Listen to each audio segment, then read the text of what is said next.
बेहद स्वागत है जी सभी स्टूडेंट्स का। कनाडा से बिना जीआईसी के वीज़ा स्टार्ट हो गए हैं। बिना जीआईसी के वीज़ा आने लगे हैं।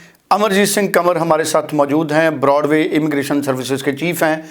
इस बड़ी खबर पर हमारे साथ अपडेट शेयर करेंगे और इसके साथ साथ वर्ष 25 में कनाडा किस तरह का रुख रखेगा, इस पर तमाम जानकारी हमारे साथ शेयर करेंगे। कंवर साहब बेहद स्वागत है। मैं चाहूँगा पूरा अपडेट हमारे साथ आप डिस्कस करें।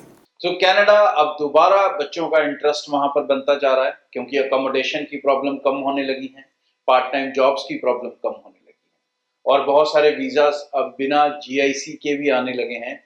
तो कहीं ना कहीं स्टूडेंट्स का दोबारा जो यू टर्न है वो कनाडा की तरफ होता जा रहा है। बट इसके बीच में बहुत इंपॉर्टेंट है कुछ चीज़ें जो आपको जान लेनी चाहिए कि 2025 का कनाडा 2025 से पहले वाला कनाडा स्टूडेंट्स के लिए दो अलग दुनिया है।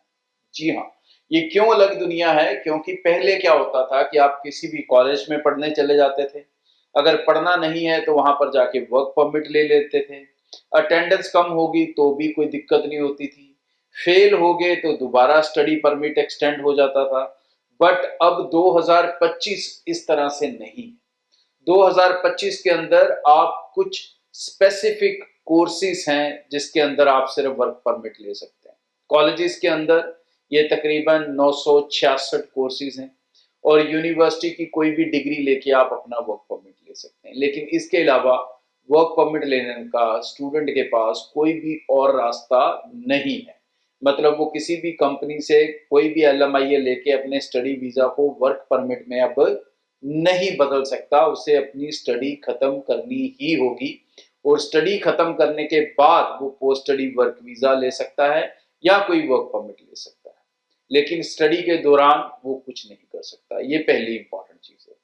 दूसरी ये कि अब आप स्टडी जो करने गए हो वो आपको सही से करनी पड़ेगी क्योंकि हर कॉलेज को ये मैंडेटरी हो चुका है कि एक रेगुलर इंटरवल के ऊपर एक सीमित समय के बाद उसको IRCC को अपडेट करना है आपकी अटेंडेंस को लेके, आपके प्रोग्रेशन को लेके।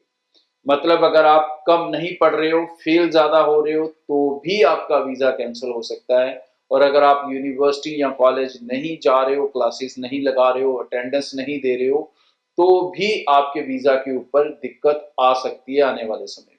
सो कनाडा के अंदर अब ये वाला जो मजाक पहले बच्चे कर लेते थे, नए सिस्टम के अंदर आप ऐसा कुछ नहीं कर पाओगे। आपको अपनी अटेंडेंस भी मेंटेन करनी होगी, आपको अपनी स्टडी भी मेंटेन करनी होगी।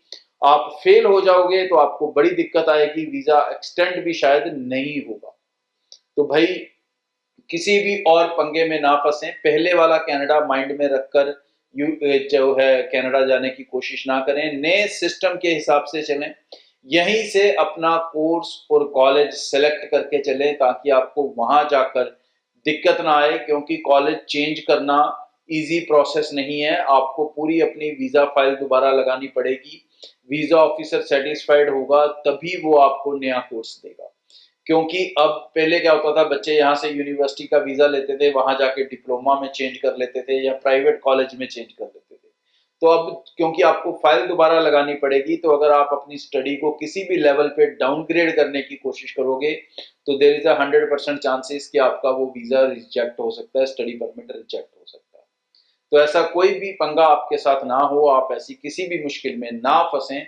तो जो मैंने चीजें इस शो में आपको बताई हैं उनके ऊपर बहुत ध्यान दें, अच्छे से समझें और अपने फैसले सोच समझ कर लें ताकि आपको वहां जाकर या आपके पेरेंट्स को किसी तरह की परेशानी ना हो। Thank you.